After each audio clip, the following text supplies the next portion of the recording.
খুবই অল্প খরচে ডুপ্লেক্স বাড়ি নির্মাণের একটি নতুন ডিজাইন আপনাদের মাঝে নিয়ে এসেছি। তো দেখতে থাকুন খুবই কম বাজেটে কিভাবে আধুনিক ও সুন্দর একটি ডুপ্লেক্স বাড়ি বানানো যায় সেই বিষয় নিয়েই আমার আজকের এই ভিডিও। জমি ছোট হলেও সঠিক প্ল্যান ও ডিজাইন তৈরি করা যায় মনের মতো এবং স্বপ্নের বাড়ি। তো দেখুন আজকে আমি আমার নিজের একটা বাড়ি আপনাদের মাঝে শেয়ার করছি। তো দেখুন মাত্র 1 কাঠা জায়গার উপরেই তৈরি করেছি সুন্দর একটি ডুপ্লেক্স বাড়ি। তো দেখুন আমার এখানে প্রথমে একতলার নিচে হবে দুটো দোকান এবং পিছন সাইডে থাকবে একটা রুম, বেডরুম, একটা রান্নাঘর আর একটা বাথরুম। তো দেখুন আর দেখতে থাকুন। এখন ছাদ ঢালাইয়ের কাজ চলছে, তো আমি ওয়্যারিংয়ের কাজটা আর কি করিয়ে নিচ্ছি।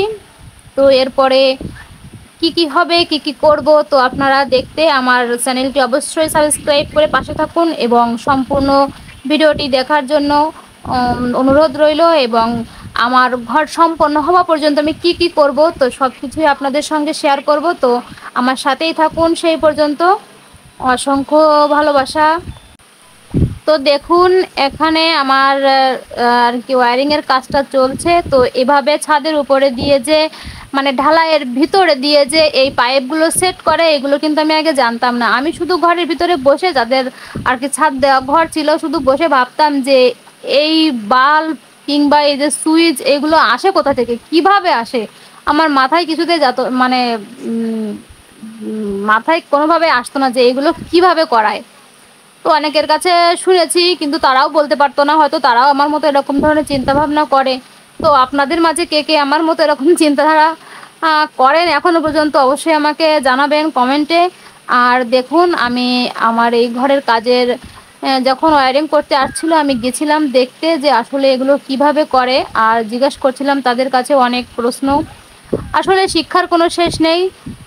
যে কোনো পরিবেশে, যে কোনো পরিস্থিতিতে শিক্ষা নেওয়া যায়। তো এটা কোনো মানে লজ্জার ব্যাপার না।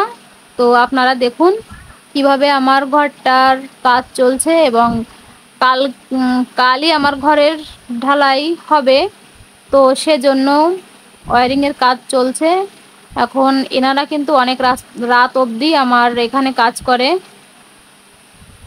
তো কি বলবো, আর কিছু বলার পাচ্ছি না।